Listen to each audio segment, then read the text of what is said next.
여러분 안녕하십니까? 사이버 한국외국어대학교 테솔 대학원 온라인 특강을 진행하게 된 김혜동 교수입니다. 자, 화면 공유를 하면서 시작해 보도록 하겠습니다.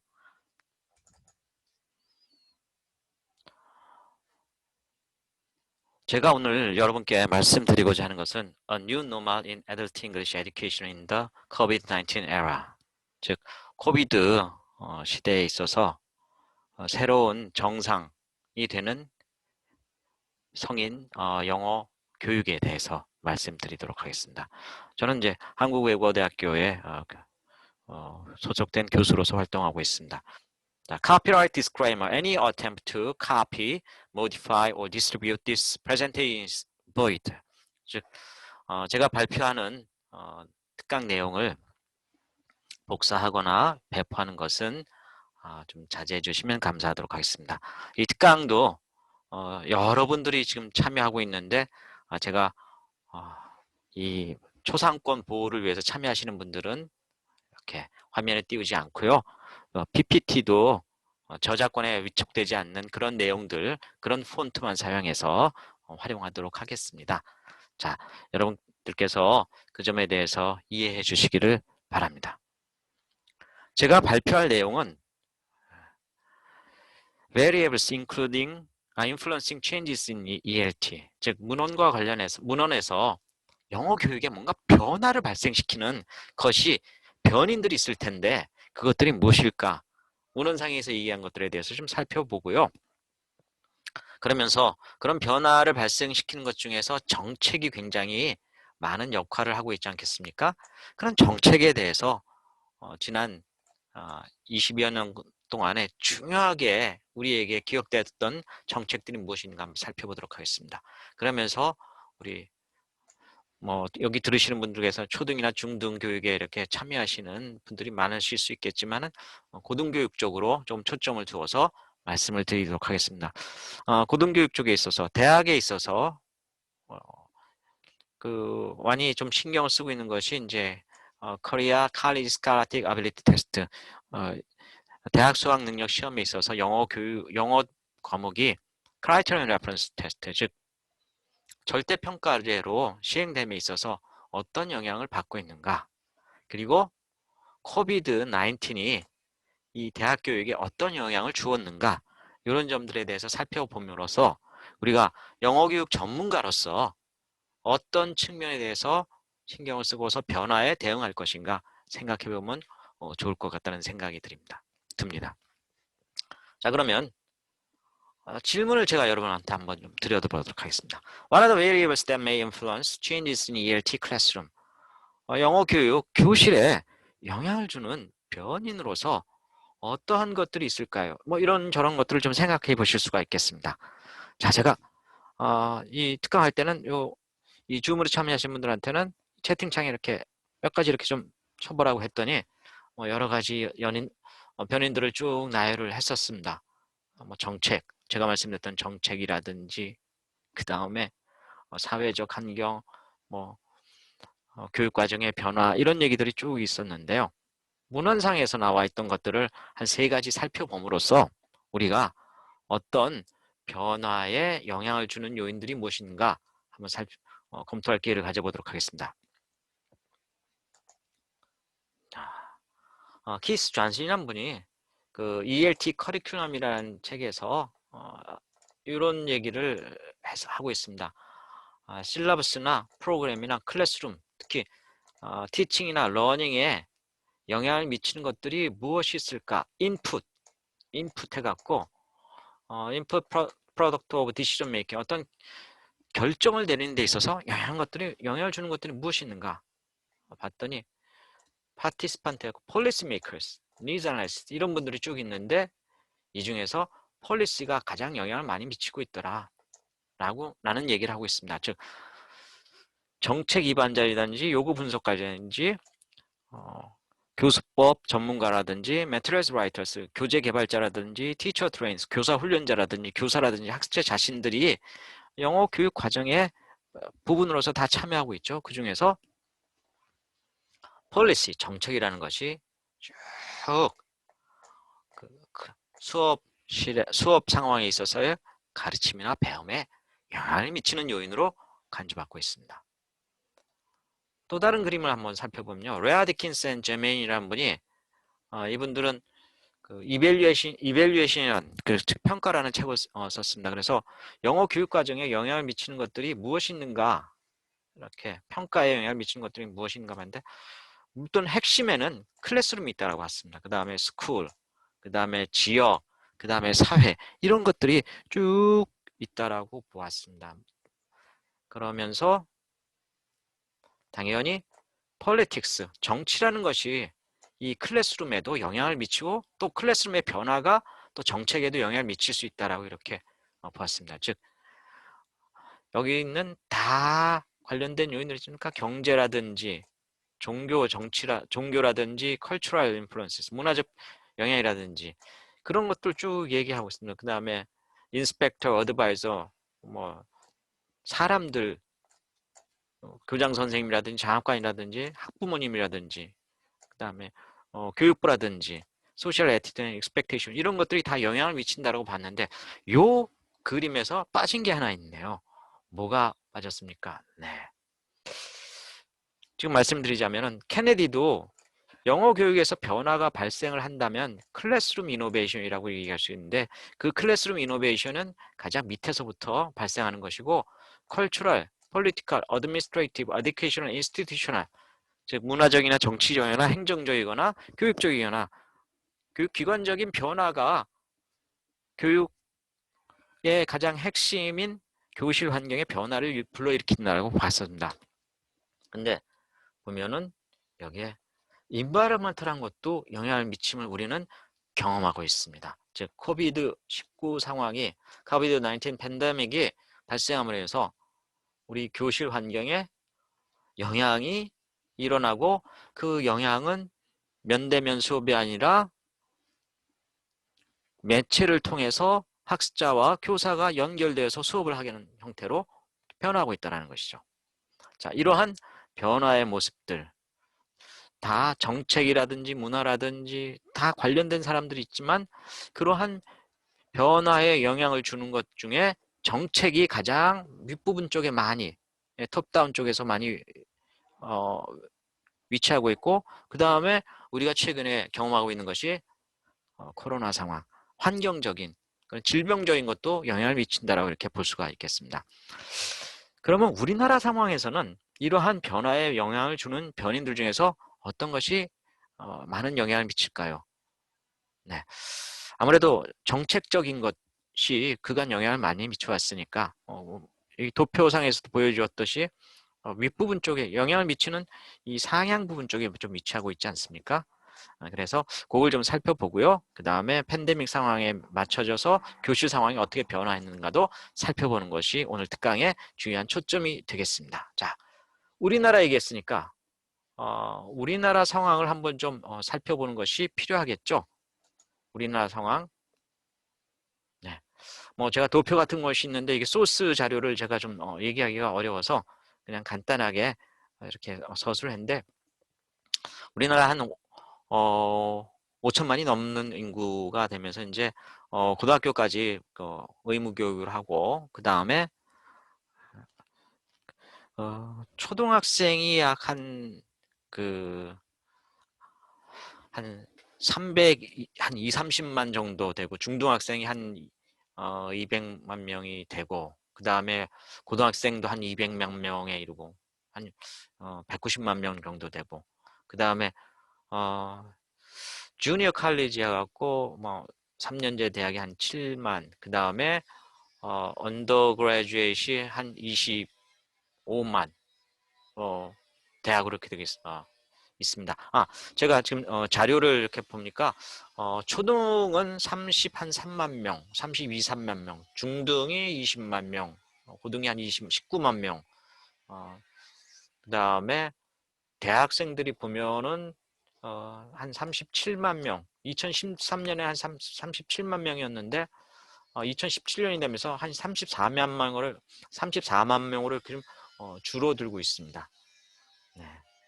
그러면서 교육기관을 보면요. 초등이 한 5,800개, 그 다음에 중학교가 한 3,200개, 고등학교가 한 2,300개, 그 다음에 주니어 칼리지가 한 150개 정도, 149개, 대학이 한 222개 정도 이렇게 있는 것으로 조사 보고가 되고 있는데요.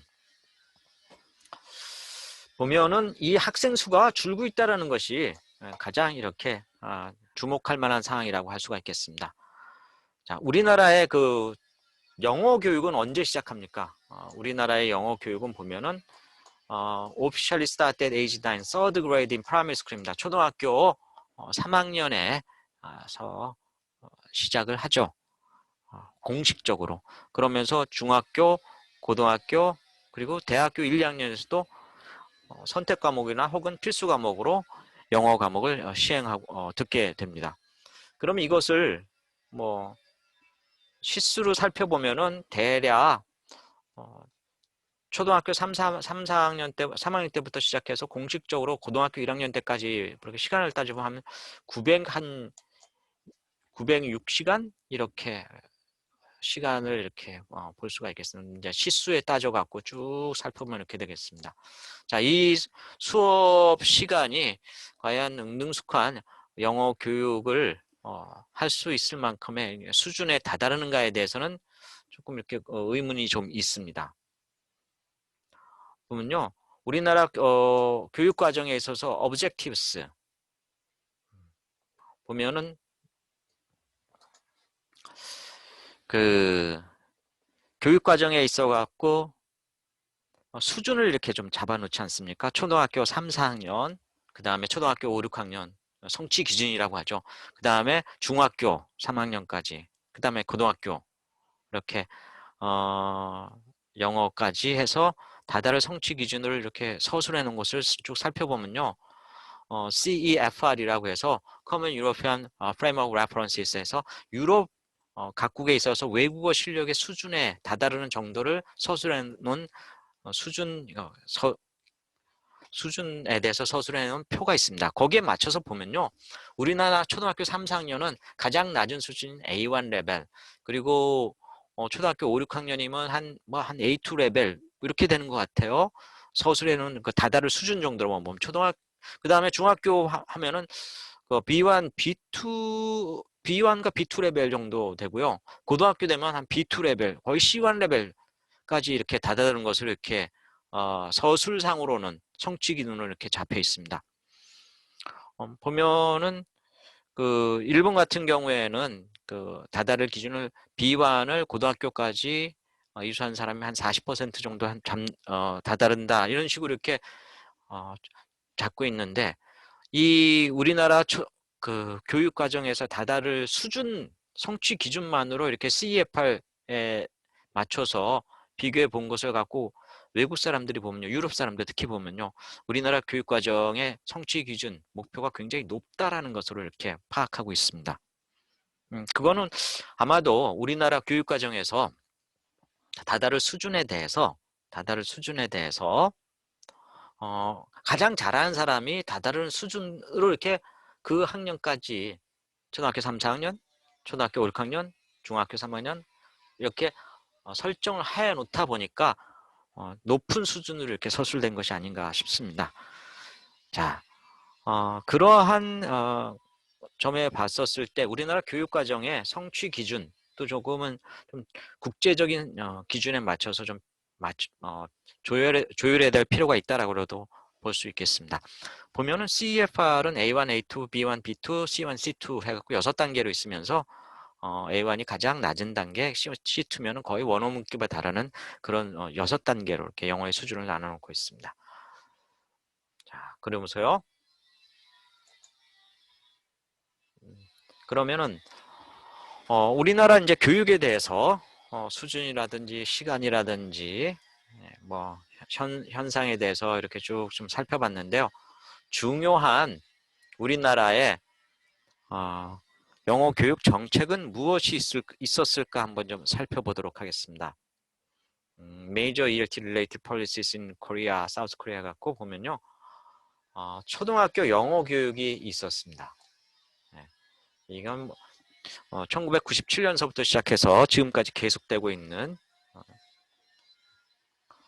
정책에 근거한 프로그램이라고 할 수가 있겠죠. 그 다음에 잉글리시 빌리지는 short-term immersion 프로그램이었고 집중적으로 모여서 그 이머전 프로그램을 경험하게끔, 그러니까 원어민과 대화하면서 내용을 갖다가 영어로 이렇게 수업하게 되는 그런 프로그램이죠.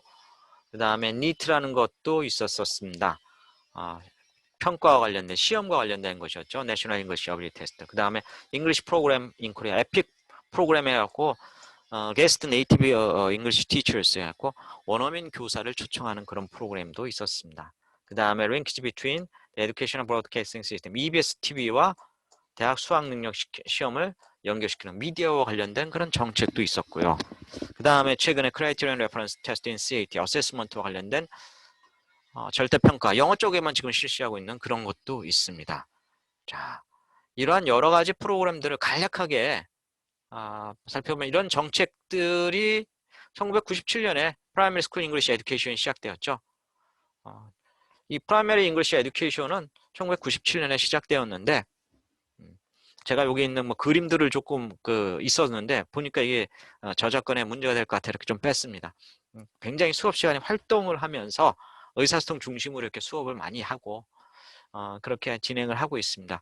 대체적으로 초등학교 3학년서부터 시작해갖고 재미있게 시작하고 중학교 올라오면서 이제 갑자기 어려워지는 문법 요소들이 뭐 어려워지고 어휘들이 어려워진다 그래갖고 약간의 초등과 중등의 그 링키지가 좀 유연해야 된다라는 그런 전문가들의 주장도 있습니다만 보면은 초등학교 영어 교육은 1997년 우리가 굉장히 빨리 시작을 했는데 일단은 현실적으로 물론 조기 영어 교육에 대해서 비판하시는 분들도 계시는데 현재로서는 뭐 안착돼 갖고 성공적으로 운영되고 있는 그런 상태라고 볼 수가 있겠습니다.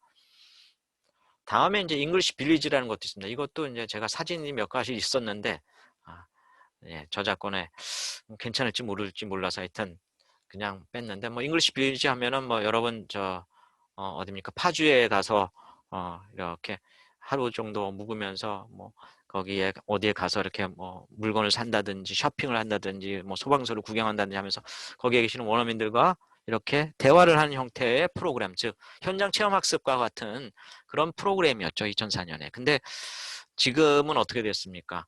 굉장히 많이 퇴색이 되고 그런 상태입니다. 이게 정책적으로 이렇게 시행된 그런 프로그램이라고 볼 수가 있겠죠. 자, 그 다음에 보면은 이 2006년서부터요, 우리나라 이거 영어 초등학교, 중학교 유학생 수들이 줄어들기 시작합니다. 그러니까 보면은 제가 자료를 보면은요, 2005년에는 2006년이 가장 피크였던 것 같아요. 23,000명 정도가 나갔었고 그러면서 계속 2만 명대를 가다가 한 2009년서부터 좀 줄기 시작했습니다. 1만 명 이렇게 쭉 나가다가 2012년에 1만 1,000명, 그 다음에 2013년에 9,000명 정도, 2014년에 8,000명, 2015년 7,400명, 뭐 이런 식으로 이렇게 쭉 줄어들고 있습니다. 이런 것이 왜 2006년서부터 쭉 줄어들기 시작해서 2015년, 16년 계속 줄고도 있는데 이것이 왜 줄어들까에 대해서 여러분은 어떻게 생각하십니까? 제가 이 특강을 들었던 분들한테 이렇게 줌으로 이렇게 하면서 이제 채팅을 해봤더니 우리나라 이제 좋은 교육 프로그램들이 많아져서 그 다음에 듣기 읽기 말하기 쓰기 매체들이 외국에 나가지 않더라도 접할 수 있는 것들이 좋아져서 그 다음에 국내 외국인 선생님들이 많아져서 뭐 이런 얘기들을 이렇게 쭉 하시더라고요. 네. 그래서 뭐 보면 예전에는 뭐 기러기 아빠 뭐 이런 문제들도 있고 그랬었는데 요새는 이제 그런 것들이 많이 없어진 형태가 라고 할 수가 있겠습니다. 이것도 우리가 정책적으로 해외 유학을 뭐 초등이나 중등 학생들한테 보내려고 했던 건 아니지만 그것이 바람직하지 않고 정책적으로 줄이려고 했던 것들, 그런 것들이 이제 영어 마을과 또 관련된 내용들이 아니었나 싶습니다. 네. 영어 마을과 관련돼서 초등, 중등 유학생 수가 좀 줄어들었다라는 그런 자료를 좀 제시해 봤고요. 그 다음에 내셔널 잉글리시 어빌리티 테스트 니트라는 것이 있습니다. 2009년에 계획해서 요건 로고는 써도 괜찮을 것 같다고 제가 이제 지시를 하는데 2009년서부터 시작해 갖고 이제 2015년까지 진행된 2015년에 중지가 되었죠. 그래서 듣기 읽기 말하기 쓰기를 컴퓨터로 본다는, 그래서 당시에 현장에 계신 선생님들이 이제 말하기 하고 쓰기도 수업 시간에 가르치고 그것들 평가에 넣을 수 있겠다 이렇게 했는데, 이것이 이제 대학 수학 능력 시험에 연계해서 진행하겠다고 하니 말하기 하고 쓰기에 대해서 인간 채점하는 것에 대해서 채점자 신뢰도라든지 컴퓨터의 뭐 실행에 있어서 보안의 문제라든지 뭐 이런 작은 문제들이 있다 보니까 그 수능 시험 같은 경우에는 굉장히 완벽해야지 사건 사고 없이 잘 넘어가는 그런 고부담 위험 시험 아니겠습니까? 그래서 중지가 되었습니다. 근데 이것도 정책적인 판단에 의해서 시작되었고 정책적인 판단에 의해서 종료가 되었던, 그러나 지금 현재 보면은 뭐 그 전 세계적으로 시험에 대해서 형태를 가장 이끌고 있는 ETS라고 할 수가 있겠죠. ETS가 시험을 보는데 컴퓨터 베이스드, 인터넷 베이스드 테스트였고 듣기 읽기 말하기 쓰기 다 통합적으로 컴퓨터를 통해서 시험을 보고 있지 않습니까, 현재적으로.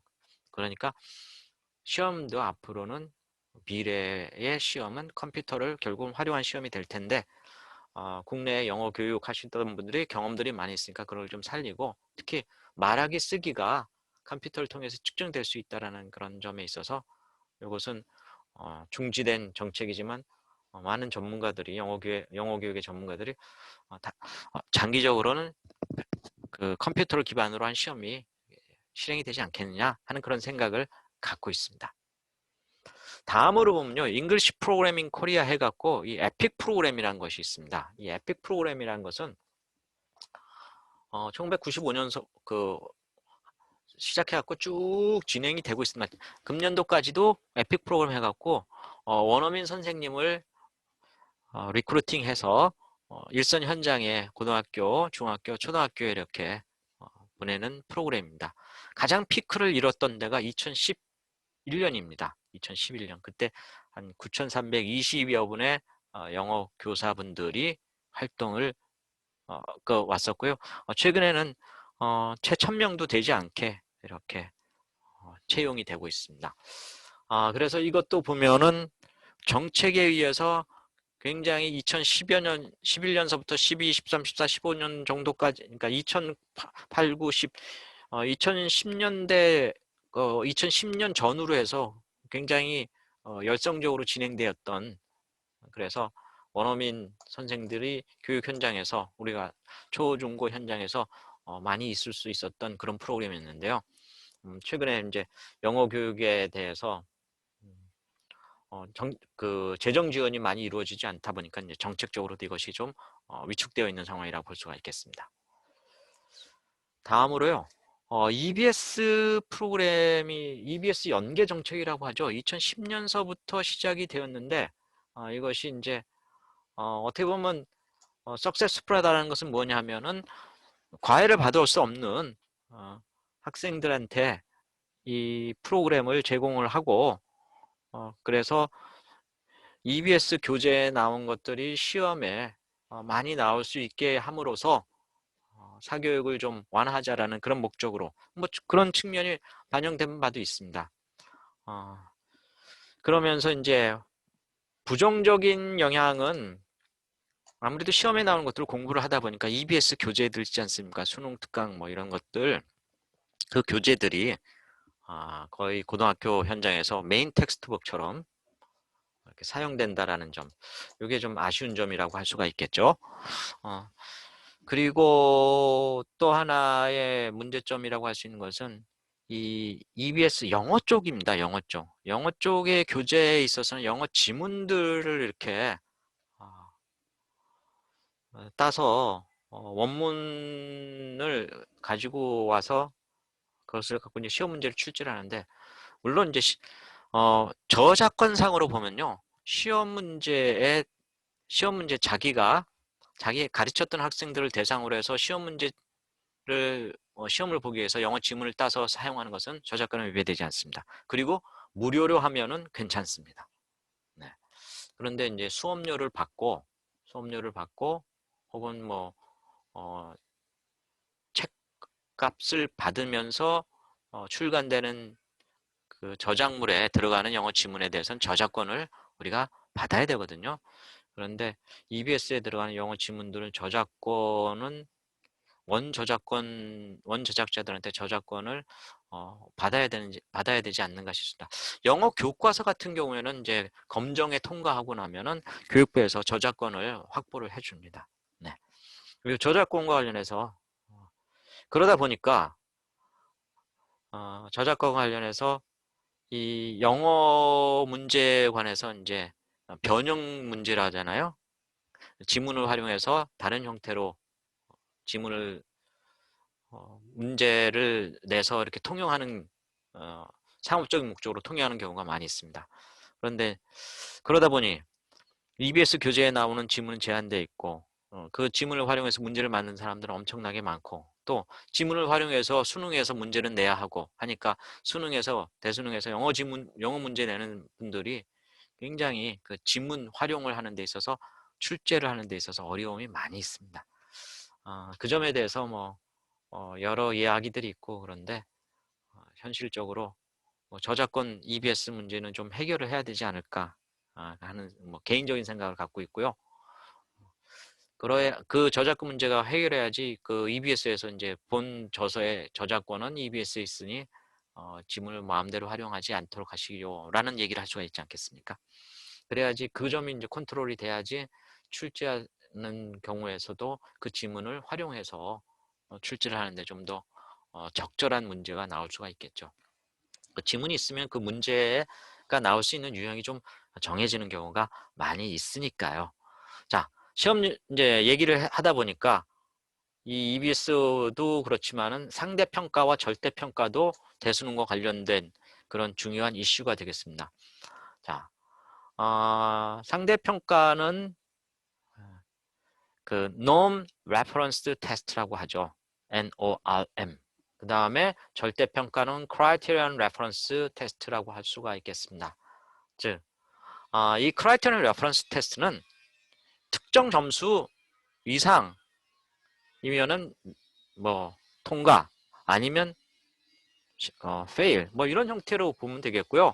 Norm Reference Test는요. 시험 본 사람들 100명이 맞으면 1등서부터 꼴등까지 쫙 줄을 세우는 것이 그런 상대평가라고 할 수가 있겠습니다. 뭐 우리나라 말로 상대평가, Norm Reference Test, 절대평가, Criterion Reference Test 하면은 바로 개념상의 이해가 되실 거라고 봅니다. 자, 그러면 그 시험들 보면은 수능에 있어서 예전에 이 Norm Reference Test 하면은요. 상대평가할 때는 1등급이 한 4%, 2등급이 한 7% 해갖고 9등급까지 쭉 이렇게 배치를 했었습니다. 그런데 Criterion Reference Test를 하면서 2018년서부터 이렇게 진행이 된 거죠.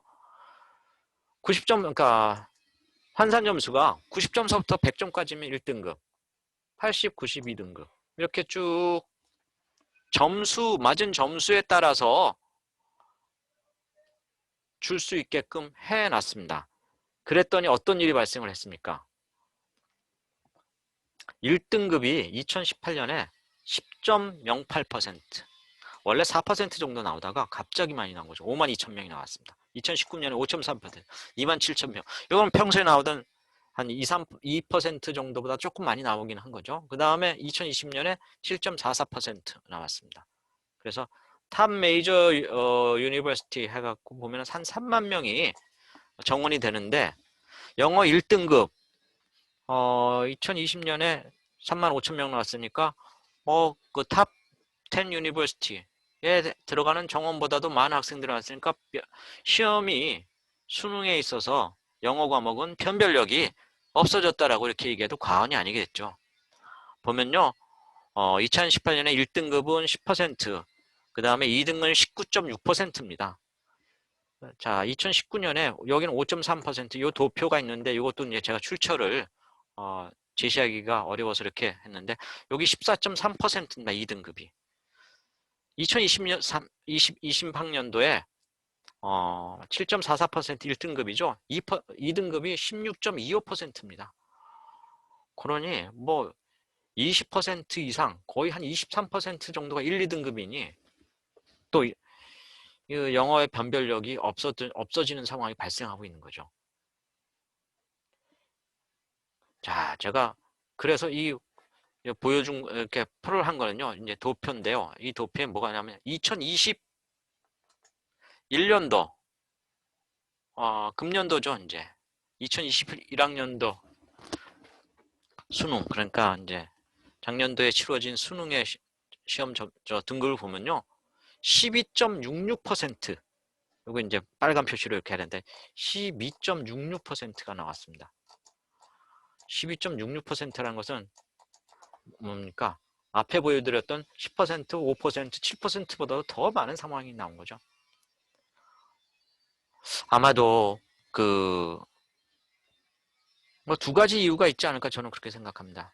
코로나 때문에 학습을 많이 못했으니까 그런 학습을 잘 못하지 않았나 하는 점에서 좀 쉽게 내볼까 하는 그런 생각. 그 다음에 또 코로나 때문에 반수생이 많아져 갖고 재수생들이 많이 들어갔던 원인, 뭐 그런 이유도 있겠지만은 어쨌거나 시험이라는 것이 변별을 하고 그리고 또 절대평가라는 것은 절대잖아요. 그러니까 매번 시험이 이루어졌을 때 난이도가 균일하게 나와줘야 되는, 그래야지 항상 시험 봤을 때 90점 넘으면 1등급이 되고 80점 넘으면 2등급이 되고 뭐 이렇게 돼야 되는 것, 이 맞는 원칙에 적절한 절대평가의 시험이거든요.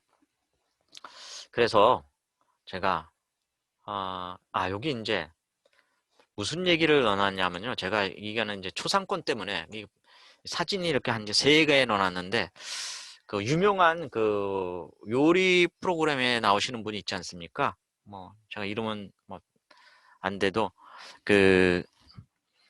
꼭 동네에 있는 상점에 가서 음식 맛보고 좀 음식 맛을 개선해 주시는 그분이 이제 딱 그림 이제 제가 3개 이제 올려놨었는데 초상권 때문에 내렸습니다. 저작권에 염려가 있어서. 보면은 이분이 뭐 이런 얘기를 하는 것 같아요. 레시피를 왜 바꿨느냐고 이렇게 음식을 먹어봅니다. 그러더니 뭐라 그러면 이건 아니에요. 왜 이렇게 음식 맛이 변했어요? 하면서 두 번째 그림에서 그렇게 하고 세 번째는 음식점의 기본은 결국은 맛인데 맛이 있어야지 되는데 그러면서 또 음식점은 뭡니까? 오늘 맛 다르고 내일 맛 다르고 모레 맛 다르면 음식점이 아니죠. 전문가가 아니란 얘기죠. 시험도 마찬가지입니다. 시험을 점수 주는 걸 바꿨어요. 왜 바꿨어요? 네, 사교육 줄이려고. 그런데 시험이 갖고 있는 진정한 목적인 수능에서 쓰이는 변별력은 어떻게 됐습니까? 없어져 버리는 거죠. 그러면은 시험이 변했어요. 왜 변했어요? 그럼 맛이 없어졌다는 것뿐만 아니라 음식의 맛이 없어진 것처럼 이 시험의 변별력이 없어졌던 그런 문제가 생겼다는 거죠. 네. 제가 얘기했던 분이 누군지는 뭐 다 아실 거라고 생각하고, 자, 그래서 시험이 절대평가로 바뀌면서 low level of discrimination, 즉 변별도가 줄어들었다는 것이죠. 근데 이제 문제는 뭐냐면 한국어, 그러니까 국어하고 수학, 뭐 국어, 영어, 수학에서 영어는 절대평가, 국어하고 수학은 상대평가. 이래 놓으니 이 유명한 말 있지 않습니까? 제가 하는 말입니다. 우리가 불편한 건 참아도 불평등은 참지 못하는 그런 민주주의 사회 아니겠습니까? 이게 좀 약간 그 민주주의 사회의 그 아이디올로지하고 좀 맞지가 않는 것 같아요. 그래서 보면은 네거티브 임팩트가 있습니다. 불평등하다 보니 이 영어 시험이 다른 시험에 비해서 더 쉬운 시험이다. 대충 공부해도 되는 시험이다. 이런 생각들을 학생들이 가질 수가 있죠. 와, 이거는 뭐 바람직한 것은 아니겠죠. 그러다 보니 우연의 일치인지 몰라도 gradual decrease in the number of English related majors at university in Korea. 한국에 있어서요. 그 영어 교육 관련 전공들이 한 2014년 정도쯤에는 6,548명 정원이었어요. 죄송합니다. 8,826명이었어요. 그런데 이게 2018년이 되면서 6,548명으로 약 26%의 정원이 줄었습니다. 그런데 우리나라 국가에 인구가 줄고 있으니까 정원이 주는 건 맞는 말이에요. 근데 2011년서부터 이렇게 쭉 보면요. 10% 줄었거든요. 인구 10% 줄었으니까, 그러니까, 고등교육기관에 입학하는 학생들이 10% 줄었으니까, 영어 교육 관련 정원에 학생 수 주는 것도 10% 줄면 이해할 만해요. 그런데 26%나 줄었습니다. 그러다 보니까,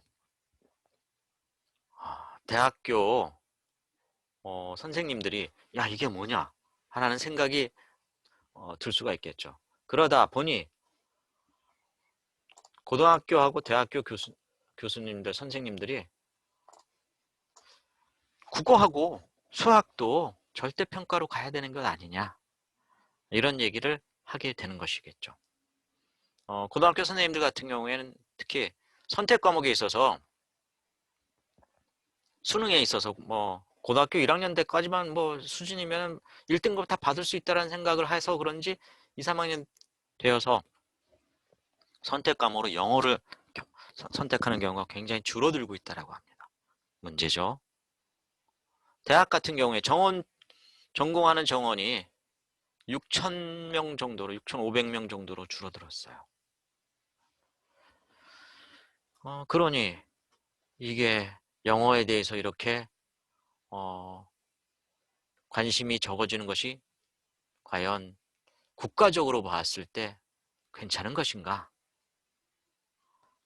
그래서 특히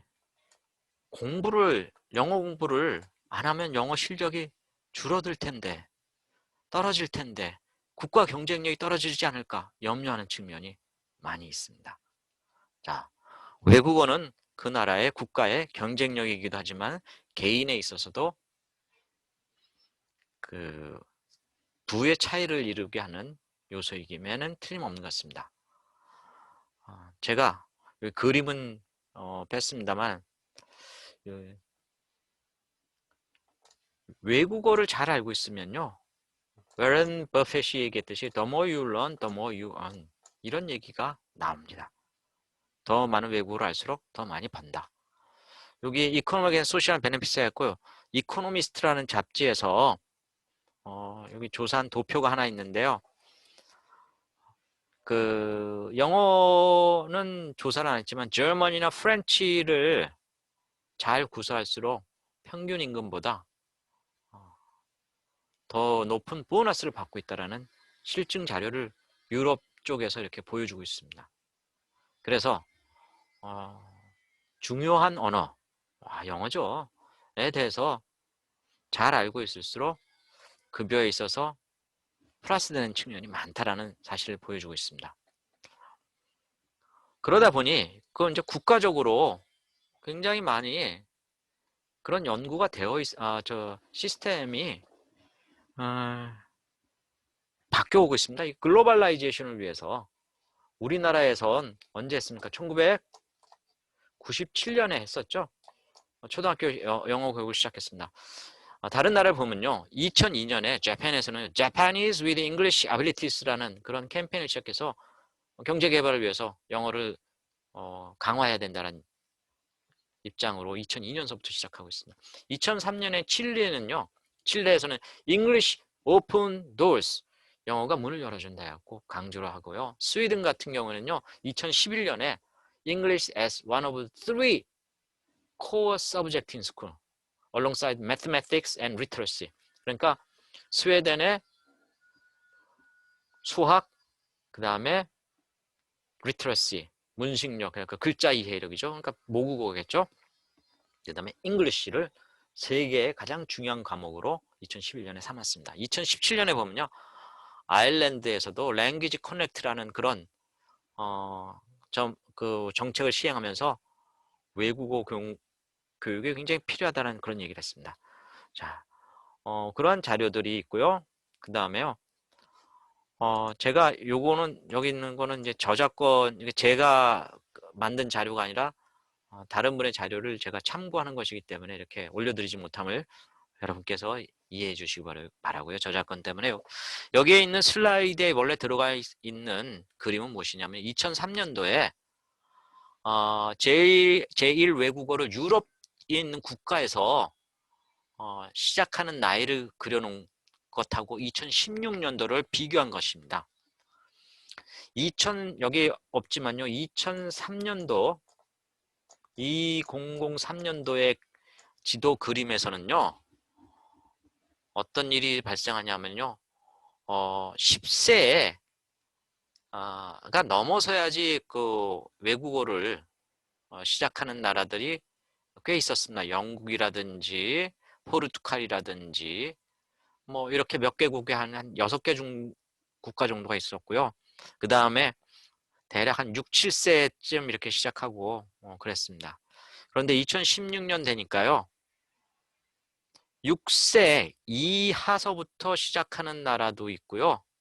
그 다음에 뭐 많은 나라들이 거의 많은 두 나라 정도 빼고요. 그러니까 벨기에하고 아일랜드 정도 빼고는 6세나 7세 때 제2 외국어를 시작하는 그러니까 2016 되면은 그러면서 그러니까 2016년서 그러니까 2010년대 이후 유럽 통합되고 나서부터는요. 그 외국어에 대해서 점점 더 중요하다고 생각해서 제2 언어로서 외국어를 배우는 연령대가 계속 낮아지고 있습니다. 6세 이하서부터 막 시작하고 있어요. 그래서 그런 변화가 있는데 우리는 1997년에 일찍 시작했죠. 일찍 시작했는데 지금 10세, 9세에 시작하는 걸로 여태까지 쭉 오고 있습니다. 물론 이제 어려서 영어를 공부하는 것이 좋으냐 아니냐 그런 논의가 있을 수 있는데 국제적인 그 트렌드, 유럽의 트렌드를 보면은 그것은 좀 우리가 좀 일찍 시작했지만 좀 늦어진 것이 아닌가 그런 얘기를 할 수가 있겠습니다. 영국 같은 경우에도요. 2003년에는 10살 이후서부터 프렌치를 배우기 시작하다가 자료를 보니까 2016년에는 6세부터 프렌치어를 배우는 그러니까 초등학교 들어가자마자 이제 프렌치를 배우는 건 외국어를 배운다는 거죠. 그만큼 외국어가 중요하다는 얘기를 하고 있습니다. 자, 요거는 소스가 있으니까 유로피안 커미션이라는 소스가 있으니까 제가 보여드릴 수 있는데 보면 나라들 스위든, 말타, 네덜란드 쭉 있는데 다 제일 외국어가 뭡니까? 네, 영어죠. 벨지움만 프랑스고, UK, 영국이니까 프랑스. 영국은 자기네 모국어가 영어니까 당연히 외국어 프랑스가 되겠죠. 벨지움, 그러니까 벨기에. 그러니까 벨기에는 좀 독특한 것 같아요. 벨기에는 2016년에도 보니까 10세서부터 외국어를 하는데, 네. 그러니까 영어를 제2 외국어, 그러니까 영어를 제1 외국어, 영어를 외국어로 하는 나라에서는 어, 그 나라들이 많고요. 보면 숙련도도 보면요. 그 스웨덴이 가장 외국어를 그 어드밴스드한 사람들이 이렇게 비율이 이렇게 많다라는 얘기를 2011년만 봐도 그렇습니다. 자, 그러니까 유럽은 굉장히 이런 점에 관심이 많고요. 그래서 원래 15년 계획했었던 것인데 2016년으로 지금 코로나 때문에 연기가 된 피사에 있어서 외국어 능력 시험을 이렇게 국가 간에 비교하는 그런 시험이 있습니다. 그것을 유럽 쪽 국가들은 굉장히 많이 관심을 갖고 시행하려고 하고 있습니다. 우리나라도 관심을 갖고 있는 것으로 알고 있습니다만 어떻게 될지 모르겠습니다. 보면은 그간 우리나라가 수학하고 과학에서 굉장히 뛰어난 역량을 보였잖아요. 근데 이제 외국어 쪽으로 갔었을 때 유럽의 국가들보다 우리가 뛰어난 역량을 보일 수 있을까? 아마 유럽의 국가들은 그동안 우리나라나 이제 동양에 있는 그런 국가들에 비해서 수학이나 과학 쪽에 많이 뒤처졌다라는 그런 결과들이 나왔으니까 이 외국어를 통해서 자신들이 굉장히 외국어 쪽에는 국가적 역량이 뛰어나다라는 것을 보여주고자 하는 그런 마음이 있지 않을까 하는 생각이 좀 듭니다. 네. 자, 그러면 이 이슈는 뭐냐 하면요. 이렇게 전 세계적으로 국가 역량을 영어 쪽으로 이렇게 많이 치중시키고자 하는데 우리는 어떤가? 네. 보면요. 가장 이제 상위 능력의 영어 학습자들이 보는 것이 이제 토플이라고 봤을 때, IBT 토플이라고 봤었을 때, 120점 만점인데, 이 ETS 화이트 페이퍼를 보면요. Does Korea have the language capability to be the future ready라는 그런 제목의 화이트 페이퍼입니다. 이게 이제 그 사이트인데요. 이거는 뭐 공개적으로 공개해도 될 만한 사이트고 아마 그쪽에서 홍보를 하려고 하니까 제가 이렇게 실어도 이렇게 크게 문제가 없으리라고 생각합니다. 이 실상 이 EBS 화이트 페이퍼에 서론에 제 얼굴이 실려 있으면 제가 관여가 돼 있었기 때문에 보면요. 점수가 평균 점수가 보면요. 2012년, 13년, 14년에가 제일 높았고 우리가 조금 떨어지고 있는 굉장히 불안한 그런 상태입니다. 네, 120점 만점에. 이건 조금 이따 좀 더 살펴볼 텐데요. 일단 그 ETS 화이트 페이퍼에 보면요. Advantage of English First when studying abroad. 당연히 토플 시험이라는 것이 해외에서 공부할 때 유학 생활을 해서 영어권 국가에서 학위를 딸 수 있는 능력이 있는가 없는가를 측정하는 시험이잖아요. 그랬을 때 보면은 응답을 한 사람들의 500명 응답 2020년도에 했는데 완전히 동의하고 동의하다. 그 거의 한 80% 정도가 85% 정도가 이렇게 동의를 하고 있습니다. 당연히 해외에서 공부하려면 영어가 필요하다. 그 다음에 English 이거 뭐 재밌는 것 같아요. English Proficiency Economy. 우리나라 사람들한테 보면은 영어 수준이 높을수록 소득이 높은가라는 질문을 했습니다. 그랬더니 어떤 결과가 나왔냐면은 컴플리트력이 53% 레드업이 한 85%가 그렇다라고 동의를 하고 있습니다. 그러니까 그렇게 동의를 하고 있으니 실력을 높이는 것이 필요할 텐데 이게 과연 이 영어가 쉬운 과목으로 대우받는 것이 적절한가? 부정적인 영향을 끼치지 않을까 염려가 됩니다. 자, 보면요. 우리나라 그 ETS 화이트 페이퍼에 나온 겁니다. 요거는 요 사이트에 가면은 받을 수 있는데요.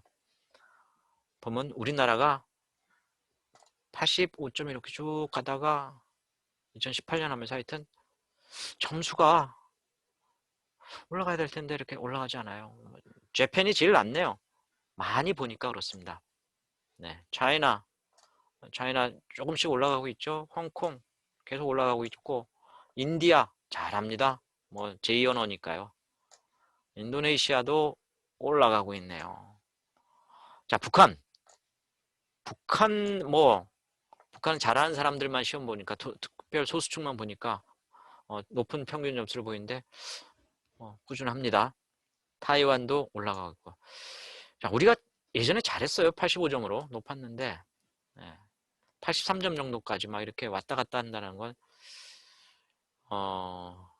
조금 우리가 영어 교육에 이바지하는 사람들이 조금 신경 써야 되지 않을까 하는 자료라서 한번 제가 올려봤습니다. ETS 테스트 썸머리 해갖고 자료를 갖고서 이렇게 확인해봤습니다. 자, 그러면은 제가 처음 시작하면서 얘기했던 우리 고등교육에 있어서 어떤 점들을 우리가 신경을 써야겠느냐. 네. 대학에 있어서 그러니까 뭐 절대평가 때문에 고등학교 교육에 있어서 문제가 발생을 하고 또 대학에 들어오면은 대학에 있어서 조금 영어에 대해서 학생들이 더 신경을 쓸 수 있게끔 일반 영어, 그 다음에 English for specific purposes, English for academic purposes, 그러니까 특수 목적, 그러니까 취업에 좀 특화된 영어라든지 아카데믹에 특화된 영어라든지 이렇게 좀 더 그걸 좀 더 강조해야 될 필요가 있다라고 생각이 됩니다. 그 다음에 코비드도 우리가 정책 이외에도 예상치 않았던 발생 상황이잖아요. 그러면서 코비드로 인해서 우리는 테크놀로지에 대해서 신경을 쓰게 됐죠. 자, 이 1998년에 ESL 매거진이란데 여기 또 인터넷 인 더 클래스룸이라는 데서 이런 얘기를 합니다. Technology will not replace teachers, but teachers who use technology will probably replace those who don't. 즉, 테크놀로지를 사용하지 않는 교사는 테크놀로지를 사용하는 교사에 의해서 아마 대체될 것이다. 그러니까 이 코비드 상황으로 해서 우리 다 줌에 익숙해지고 웹엑스 같은 데 익숙해지고 이 커뮤니케이션 툴에 대해서 익숙해지지 않았습니까? 근데 이게 정책이 그런 것도 아니고 이 코비드라는 상황으로 인해서 우리가 이런 현상을 맞이하게 된 것 같습니다.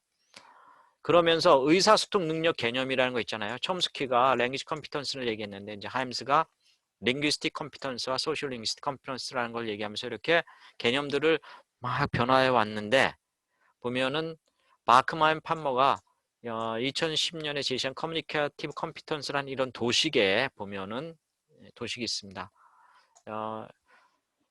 사람들이 대화할 때 토피컬 날리지, 주제에 대한 지식이라든지 언어에 대한 지식이라든지 개인적 특징이라는 것이 그 개인의 전략적인 능력과 상호작용하면서 인지적인 전략과도 협동해서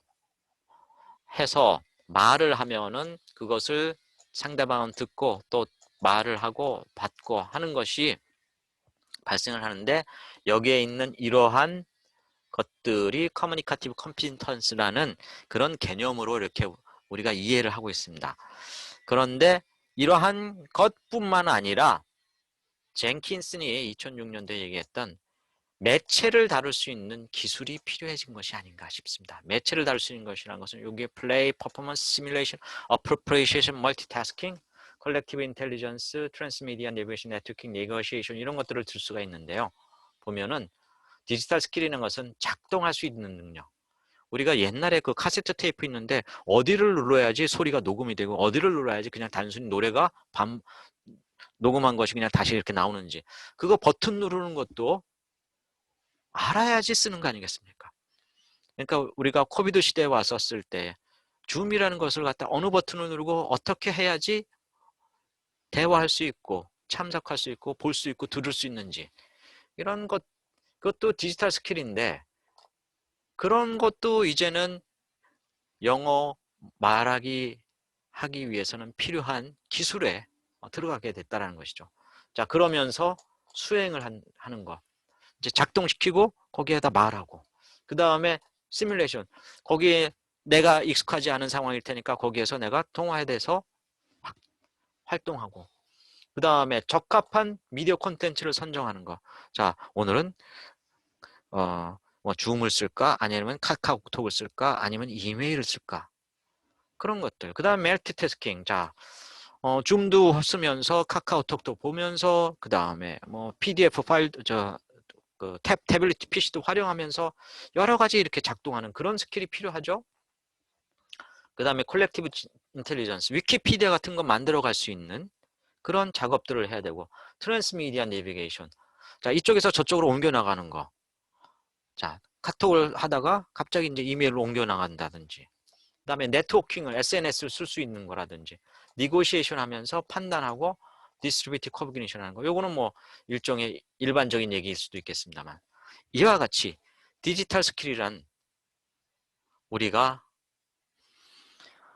코로나 시대를 맞이해서 매체가 변화로 인해서 학습자들에게 필요로 하는 또 교사가 훈련시켜야 되는 스킬의 영역에 들어가게 된 것이라고 볼 수 있겠습니다. 과거 의사소통 중식 교수법이 나오면서 교재에 교과서에 큰 변화가 발생을 했죠. 교수법의 변화가.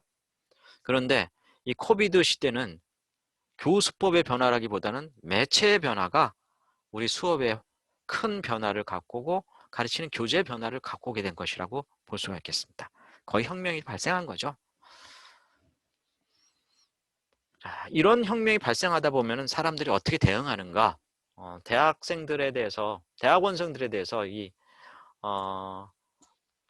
외대 교육대학원 원장님께서 설문을 좀 385명 학생들을 대상으로 이렇게 2020년 작년이죠. 자, 지금 현재는 2021년이니까요. 작년에 5월 달에 설문을 좀 해봤습니다. 그때 막 코로나가 발병을 해갖고 그때 막 1차 막 번창을 하고 그러고 나서 이제 조금 수그러드는 것 같은 시점이어갖고 대면 강의를 좀 하는 거 어때 했더니 아니요. 이게 이제 건강적인 측면도 있고요 하니까요. 그런데 그러면은 과연 무엇 때문에 그런가? 온라인 클래스에 대해서 만족해서 그런가? 많이 만족한대요. 그러니까 어쩔 수 없이 온라인 수업을 들었지만 뭐 나름대로 만족하는 형태로 가오면서 네. 그 다음에 굉장히 만족스럽다는 것이 좀 놓고 그렇지만은 이 수업이 작년 얘기로만 해서 벌써 그렇게 이펙티브하지는 않다 이런 응답을 했습니다. 그러니까 ineffective하다라는 응답이 very ineffective. 즉 당시 이제 건강 환경 때문에 코비드로 인해서 온라인 수업을 하지만 만족스럽긴 하지만은 배우는 것이 약간 ineffective하다라는 그런 생각을 좀 갖고 있었다라는 것이죠. 자, 금년도 벌써 1년만 돼도 이 똑같은 설문하면 상황이 달라지게 될 것 같습니다. 당시만 해도 우리 선생님들도 그렇고 교수들도 그렇고 약간 익숙하지 않았다 그러면은 이제는 학생들도 선생님들도 많이 익숙해지고 발표도 이렇게 온라인으로 하게 되고 그렇게 되는 상황 같습니다. 그런데 이제 또 작년과 또 다른 상황이 뭐냐면요. 작년에는 자, 온라인 클래스 할 때 어싱크로너스 비실시간으로 할 거냐 실시간으로 할 거냐 믹스 앤 싱크로너스 할 때는 자 줌이나 웹엑스처럼 바로 실시간 하는 것에 대해서 그렇게 높지 않은 그러니까 그 당시만 해도 1년 전만 해도 비실시간에 대한 선호도들이 높았어요.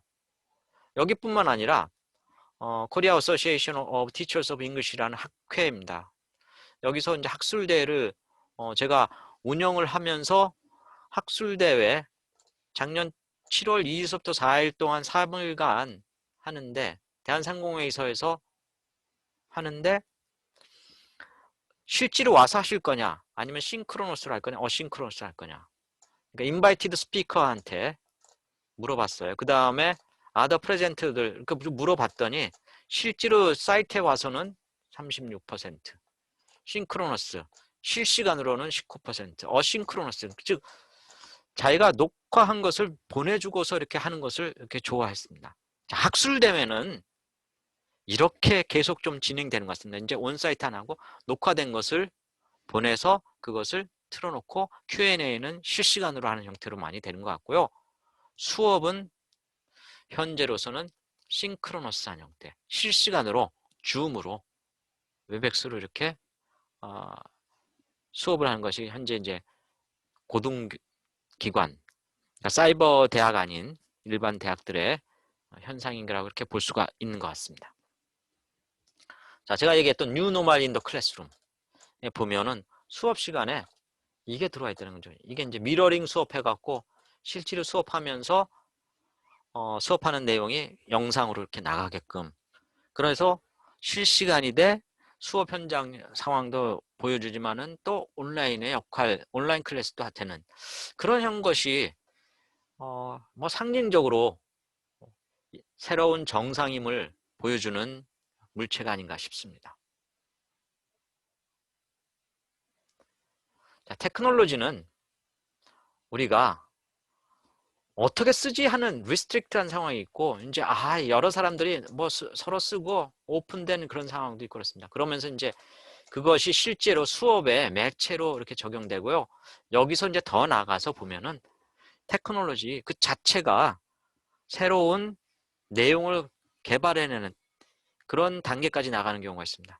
그래서 우리 선생님들 같은 경우에 봤었을 때, 아, 이게 줌 어떻게 쓰지? 쓰는 작동법 이렇게 알아보다가, 아, 이제 이걸 오픈돼 갖고 다른 학생들과도 공유하고 뭐 어떻게 쓰는지 잘 활용하고 그러면서 이제 줌을 통해서 이제 수업을 하면서 어떤 때는 공유했다가 어떤 때는 안 했다가 막 이렇게 화면도 막 바꿔나가고 그 다음에 소그룹 활동도 하고 뭐 그러면서 점점 더 그 테크놀로지를 수업의 활동과 연계시키는 형태까지 나아갈 수가 있겠습니다. 그 이후의 단계는 선생님이 테크놀로지 매체를 만들어내거나 학생이 매체를 만들어내거나 그러니까 위키피디아 사이트라든지 SNS 사이트 같은 까지 만들어내서 그것을 수업에 활용하는 형태까지 되겠죠. 자, 이러한 상태 중에서 현재 우리 코비드 단계에서는 어떤 선생님은 아직 뭐 오픈 정도까지고 어떤 선생님은 인터그레이티드까지 나가고 그런 어느 정도의 차이는 있는 것으로 보이지만 테크놀로지가 우리 수업에 반영되고 있다라고 이렇게 볼 수가 있겠습니다. 브라이언 토민슨이 1997년에 조사를 했습니다. 1997년 때 2010년 후에 보고자 하는 영어 교재 이상적인 세 가지 모습. 유럽의 교재 지필가 39명이 했었을 때 그 당시에는 뭐냐면요. 지역화된 교재라든지 다막 연구가 뭐 이런 것들이 이렇게 나왔는데 새로운 기술을 창의적으로 사용한 교재 CD-롬 교과서는 10순위 이렇게였습니다.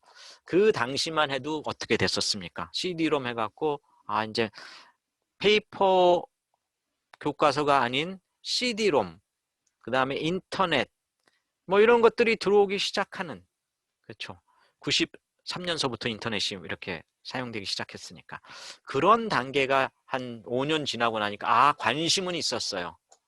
그러면서